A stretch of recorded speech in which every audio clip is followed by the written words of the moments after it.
There are times when writing doesn't come to explain the world.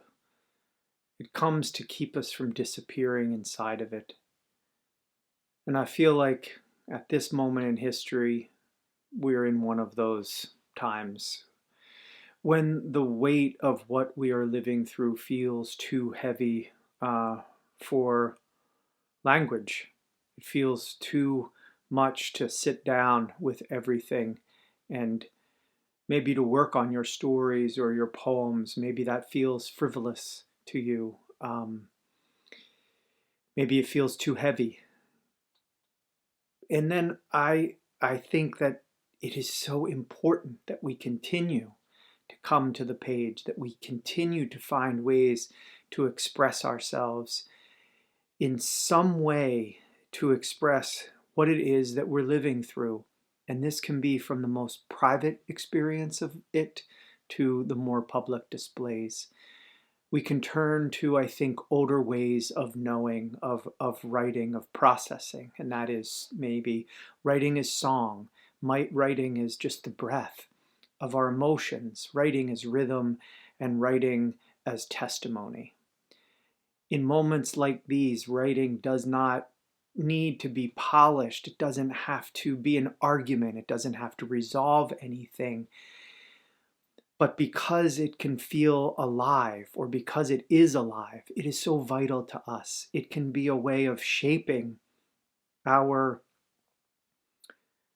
uh, helping us to shape our ideas, our emotions, just even to be able to start to give shape to some of the chaos, the chaotic emotions, responses, feelings, sensations that we may be having.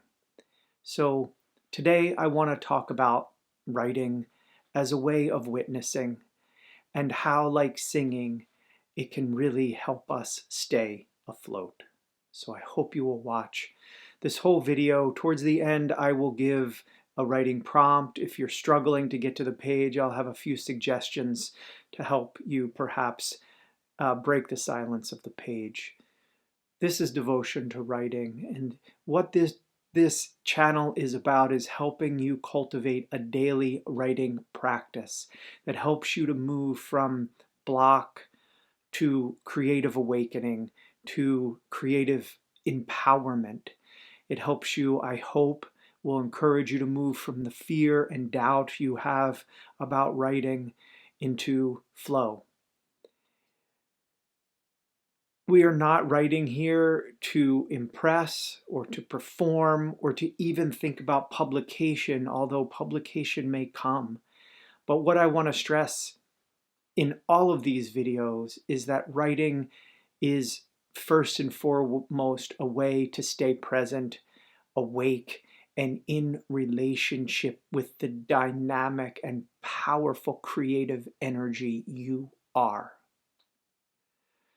Look, there are moments in history, both personal and cultural, when, as I was saying, language just feels inadequate, when the grief and the rage and the fear in the world are arriving faster than we can explain it, than we can process it.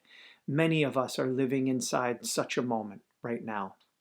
I remember another moment for myself when I couldn't make sense of what everything that I was carrying, all of these emotions, was back in 2017. I was dealing with my oldest child leaving home and processing my recent service as a volunteer in Greece, rescuing and caring for migrants who were crossing the Mediterranean.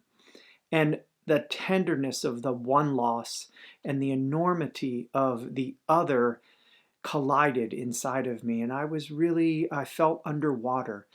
And what came at that time was not so much cohesive writing, coherence, but it was song. It was the guttural, the down in the belly, the moan, the vowels of what I was feeling. And so at that time, what I was drawn to do was to sit at the piano and sing.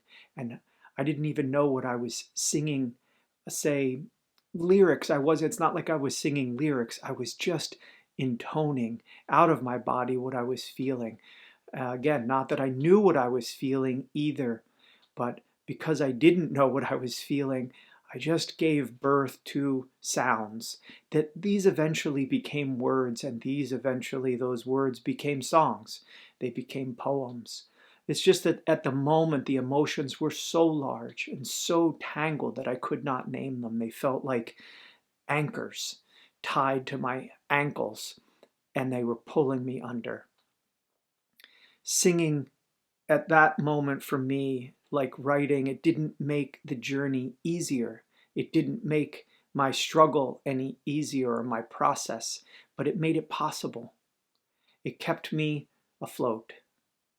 It gave me some outlet, some release for this constantly stirring of all of these emotions that I was feeling. So in times like these, expression is necessary. And when I was talking about writing as, say, witnessing or as song, I'm thinking about spirituals or hymns or how they traditionally accompanied people toward um, some relief or freedom or deliverance or the divine. And they were songs that were sung to uplift or just to carry them through the day of work. And that they function that way still, to carry us, to lift us, to give us the sense that we're moving forward, we're moving towards something better.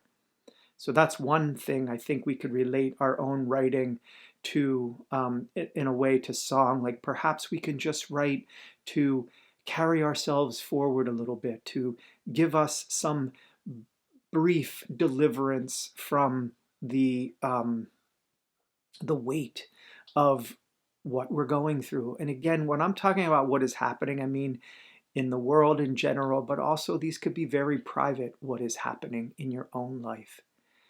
So spirituals, hymns, as one way to think about perhaps how you might approach writing. And then a second way is the blues. And the blues are singing life from the street. They are singing about this current pain in the heart, the heartbreak, the loneliness, the desperation. It doesn't resolve. That is, the blues, they don't resolve suffering. They declare it. They stand in it and they sing out of it.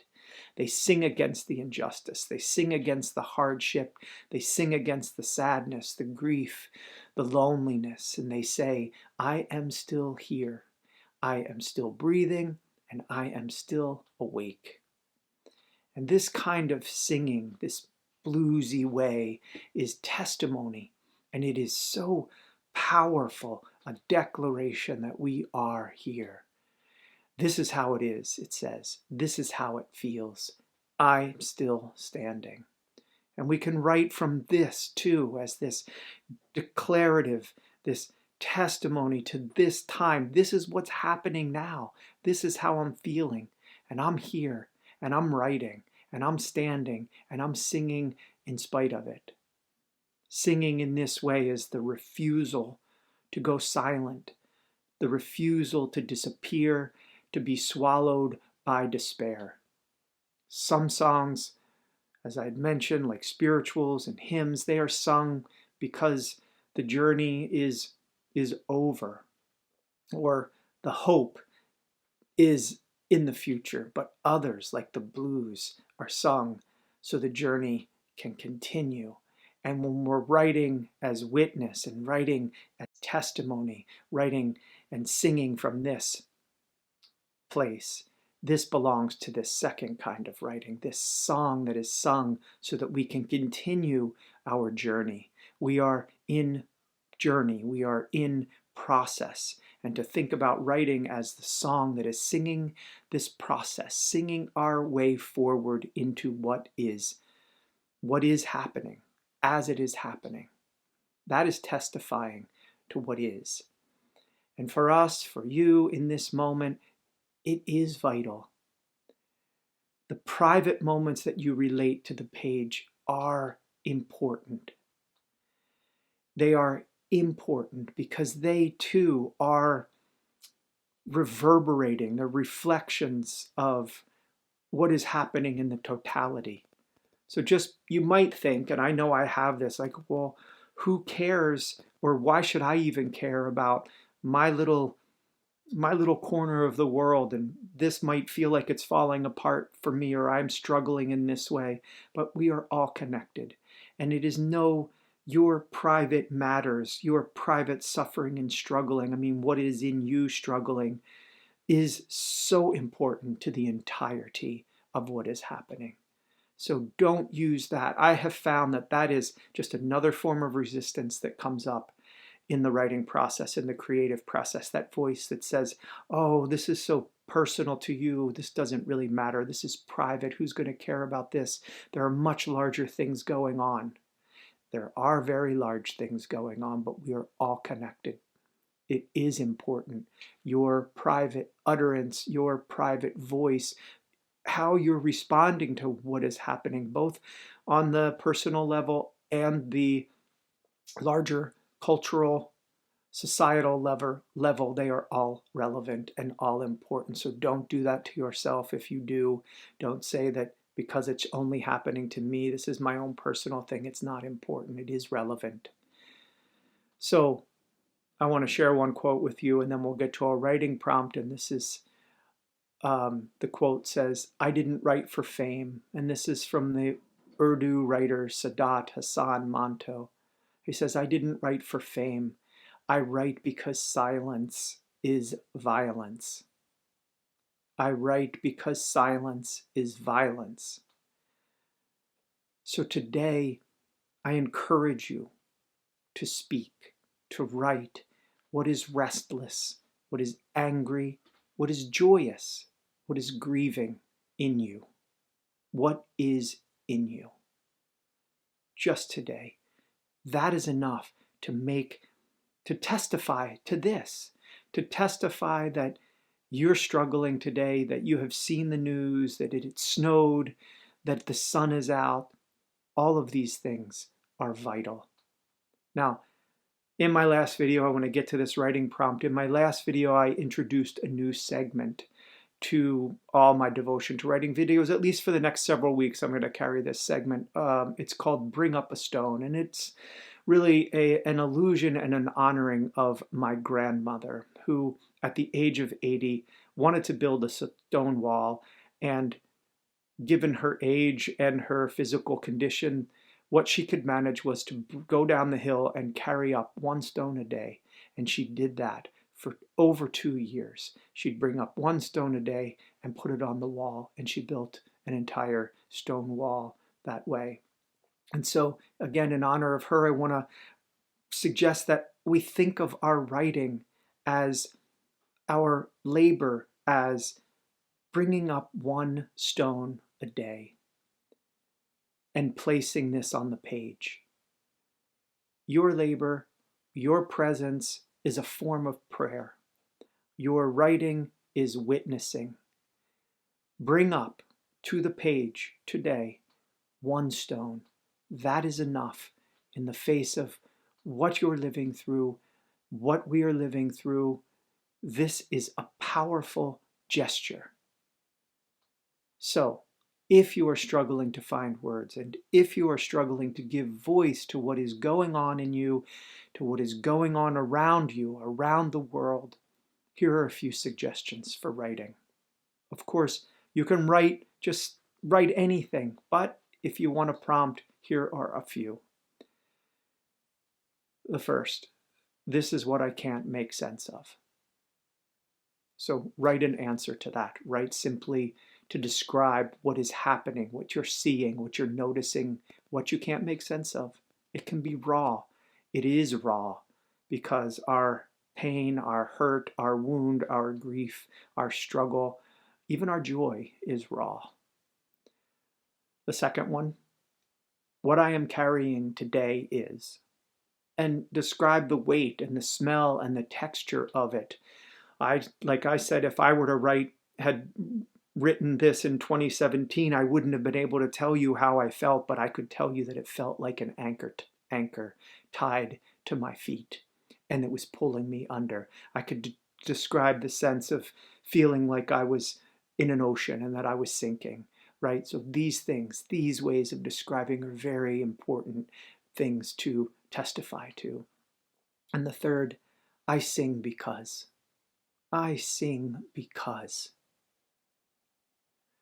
I hope you write deeply today. I know that in times like these, that devotion, whether it's to writing or to caring and to showing up for another, is a devotion to staying present, to staying human, to staying awake and engaged and in relationship with what is unfolding.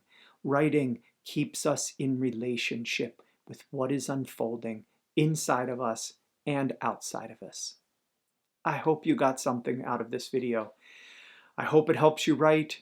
Please like, share it with your friends, and please subscribe. This will help me spread the word about this channel, which all I want to do with this is to help you get to the page and break your silence, to find your voice, to awaken creatively to the abundant and powerful and dynamic creative energy that you are.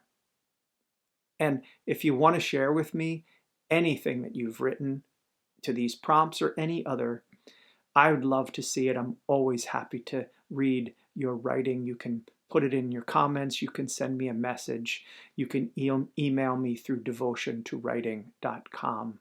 And if you would like more help with your writing, visit that channel, visit that website, devotiontowriting.com. You can find out about online and in-person workshops and writing retreats that I lead.